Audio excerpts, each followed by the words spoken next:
네, 이렇게 본격적인 장마가 시작했습니다. 어제부터 전국 곳곳에 호우특보가 발령된 가운데 제주에서는 이틀 동안 300mm가 넘는 비가 쏟아졌는데요.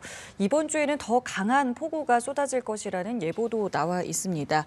자, 자세한 장마 전망을 김재훈 기상전문기자와 함께 알아보도록 하겠습니다. 어서 오세요. 자, 일단은 지금까지의 장마비 상황부터 정리해 볼까요? 네, 어제부터 이제 중부지방에서도 본격 장마가 시작을 했습니다. 이 제주 부근에서 머물던 이 정체 전선이 본격 내륙으로 올라오면서 이 전국에 세찬비를 뿌렸는데요. 어제부터 내륙 곳곳에 시간당 30mm 안팎의 이 폭우가 쏟아지면서 이 곳곳에 호우특보가 내려지기도 했습니다. 특히 제주는 어제부터 이제 300mm가 넘는 비가 쏟아지면서 이 곳곳이 침수가 되고 또 항공기가 결항하는 등 이 피해가 속출을 했고요. 또 많은 비에 산사태 위기 경보도 주의 단계로 상향을 했습니다. 지금은 이제 장마구름이 남쪽으로 내려가면서 이 중부지방의 호우특보는 해제가 된 상태인데요. 하지만 이제 제주는 정체전선의 영향을 지속적으로 받으면서 여전히 호우특보가 유지가 되고 있습니다. 오전보다는 이제 빗줄기가 좀 약해지긴 했지만 지금 제주에서는 시간당 30mm, 일부 남해안 지역은 시간당 10mm의 장대비가 여전히 내리고 있습니다. 특히 제주는 내일까지도 이제 최대 120mm의 많은 비가 더 내릴 것으로 예상이 되고 있기 때문에 예. 추가 피해가 없도록 대비를 좀 잘 하셔야 되겠습니다. 매년 이 장마의 특성이라던가 특징 같은 게 좀 있잖아요. 올해의 장마는 어떤 특징을 좀 보이고 있습니까? 네, 일단 이제 중부지방은 어제 첫 장맛비가 내렸는데요. 네. 예년보다 이제 4일 늦게 장마가 시작을 했습니다. 지난주까지 이제 북쪽 찬 공기가 이 장마 북상을 좀 막고 있는 형국이었는데 이 주말부터 우리나라 기류가 좀 많이 바뀌기 시작을 했습니다. 중국에서 발달하는 이 저기압이 정체전선을 마치 한반도로 좀 끌어올리다시피 하면서 정체전선이 중부지방까지 곧장 북상을 했는데요. 이 저기압이 동반되는 양상이 올해 장맛비의 가장 두드러지는 큰 특징이라고 할 수가 있겠습니다.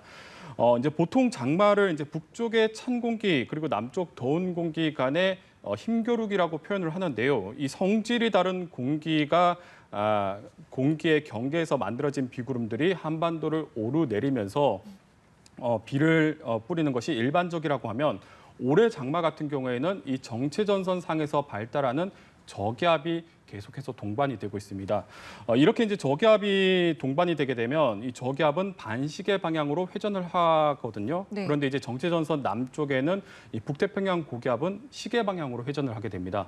그러면 이제 두 기압계가 맞물리는 지점이 생기는데 그 지점이 한반도 남서쪽이거든요.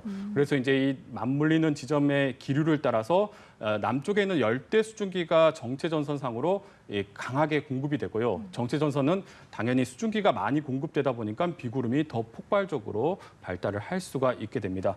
그리고 이제 저기압이 이제 반시계 방향으로 회전을 하기 때문에 저기압이 이제 통과를 하게 되면 그 후면으로 차고 건조한 대륙의 공기들이 끌려 내려오게 됩니다. 그래서 차고 건조한 공기와 열대 공기가 다시 한번 충돌하게 되는 소위 말하는 2차 폭우가 발생을 하게 되거든요. 예. 지금 제주와 이 남해안 일부 지역에 내리는 비가 이런 형태라고 보시면 되겠습니다. 예. 자, 이제 본격 장마철에 들었고 그렇다면 일단은 이번 주 내내 비 소식이 있는 거죠? 네, 그렇습니다. 일단 내일은 정체전선이 이제 제주 부근에 머물러서 네. 이 내륙의 장맛비는 좀 소강에 들겠는데요. 하지만 모레부터는 정체전선이 다시 북상을 하겠고요. 여기에 앞서 전해드린 올해 장맛비의 특징이라고 할 수 있는 저기압이 다시 한번 정체전선상에서 발달을 하면서 내륙으로 비구름을 한 번 더 다시 끌어올릴 것으로 예상이 되고 있습니다. 화요일에는 이제 주로 남부지방을 중심으로 강한 비가 예상이 되고요. 이 3일은 남부뿐만 아니라 이 중부지방에서도 세찬 장맛비가 내릴 것으로 예측이 되고 있습니다.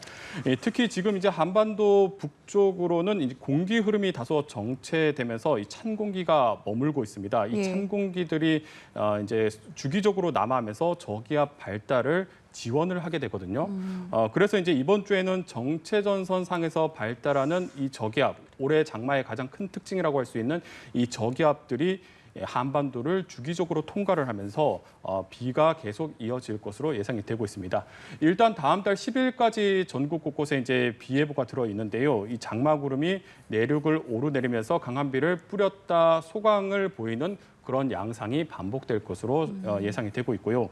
이 정리를 하자면 비가 올 때는 집중적으로 좀 한번 세게 쏟아졌다가 또 소강을 보일 때는 이 습도가 상당히 높아져 있기 때문에 무더위가 나타나는 그런 양상이 반복이 될 것으로 예상이 되고 있습니다. 지금 말씀하신 부분이요. 이게 집중적으로 세게 내린다는 이 폭우가 사실은 참 걱정인데 이번에도 그럼 집중호우에 대해서는 상당히 좀 대비를 잘 해야 되겠네요. 네, 그렇습니다. 일단 첫 장맛비부터 많은 비가 쏟아졌는데 이번 주도 만만치 않은 폭우가 쏟아질 것으로 예상이 되고 있습니다. 예. 아마도 이제 화요일에서 수요일이 이제 올해 장마의 첫 번째 고비가 되지 않을까 뭐 이런 예상이 나오고 있는데요. 네. 이번 주 우리나라 주변 기압계를 좀 살펴보면요. 이 남쪽으로는 북태평양 고기압이 딱 버티고 있는데 이 북쪽으로는 찬 공기가 정체를 하게 됩니다.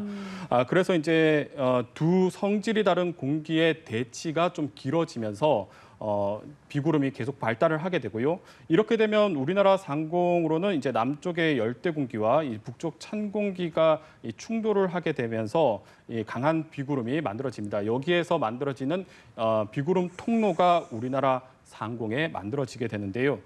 특히 이제 저기압이 동반되는 영향 때문에 이 충돌하는 지점으로 이 수증기들이 모여듭니다. 그래서 이 소위 말하는 수증기 통로가 한반도에 놓이게 되면서 굉장히 강력한 비구름들이 발달을 할 수 있는 환경이 만들어집니다. 이 최근에 우리나라에 이제 집중호우가 쏟아질 때의 기압 배치를 보면 이런 유사한 형태가 많이 만들어지고 있거든요. 예. 지난해 이제 충청과 남부 지방에 기록적인 폭우가 쏟아졌을 때도 네. 이번 주 예상되는 기압계와 상당히 유사했습니다. 그래서 이제 이번 주 내리는 비가 지난해처럼 이제 뭐 기록적인 폭우가 쏟아질 것이다 이렇게 단정할 수는 없지만 그럴 가능성이 있는 그럴 가능성을 만드는 기압 배치가 지금 만들어져 있기 때문에 이번 주에 아주 강한 비에 좀 대비를 잘 해야 된다라고 말해드릴 수 있겠습니다. 지금은 일단 이번 주로 한정돼서 말씀을 해주셨지만 사실 최근 몇 년새를 좀 돌아보면 추이를 보면은 그 장맛비가 상당히 좀 거세지고 있다라는 이제 측면을 좀 볼 수 있는데요. 올해 전체적으로 이 장마철의 어떤 비의 양 같은 거는 좀 어떻게 좀 보여지나요? 네, 일단 장마에 여러 기단이 영향을 주는데 그중에서도 올해 좀 가장 눈여겨봐야 하는 것이 이 북태평양 고기압의 세력입니다. 이 북태평양 고기압은 정체 전선에 수증기를 공급하는 역할, 그러니까 이 사실상 비구름의 에너지원이라고 할 수가 있는데요. 이 북태평양 고기압이 올여름 세력이 상당히 강할 것이다 이런 예측이 상당히 많습니다. 올해 이제 필리핀 부근 서태평양과 그리고 인도양 쪽의 바닷물 온도가 상당히 높게 나타나고 있거든요. 이 뜨거운 바다가 이제 뜨겁다 보니까 공기들이 상공으로 떠오르게 되고 이 떠오른 공기들이 이 파동을 타고 이제 북서태평양 쪽으로 내려앉게 됩니다. 그래서 이제 열대 공기의 지원을 받은 이 북서태평양 고기압이 평소보다 이제 세력이 강할 것으로 예상이 되고 있거든요. 이렇게 강해진 북태평양 고기압은 남쪽의 열대 수증기를 한반도로 더 많이 끌어올 수가 있게 되겠고요. 이 더 많은 수증기가 정체 전선으로 공급이 되다 보니까 상당히 강한 비가 만들어질 수 있는 환경이라고 볼 수가 있겠습니다. 이렇게 이제 기본적으로 강한 비가 쏟아질 수 있는 환경인데 여기에 이제 기후 변화 영향까지 더해지거든요. 올해도 이제 전 지구의 기온이 사상 최고치를 보일 것이다 이런 전망이 많습니다. 이렇게 이제 대기가 1도가 상승을 하게 되면 공기 중에 수증기를 품을 수 있는 양은 7% 정도 더 늘어나게 되거든요. 예. 그래서 이제 비구름이 과거보다 더 폭발적으로 발달할 수 있는 환경으로 바뀌어가고 있다라고 볼 수가 있습니다. 이 최근 장마철에 보면 극단적인 폭우가 계속해서 기록이 되고 있습니다. 해마다 이제 기록이 되고 있는데 올해도 이런 극한의 폭우가 쏟아질 수 있는 환경이 충분히 갖춰져 있다라고 좀 생각을 하고 철저하게 대비를 해야 되겠습니다. 예, 말씀하신 것처럼 피해가 없도록 대비를 좀 잘 해야 할 건데요. 어떤 부분들을 좀 집중적으로 준비를 하면 좋겠습니까? 네, 일단 폭우가 쏟아질 때는 무엇보다 침착하게 대응을 해야 피해를 줄일 수가 있겠습니다.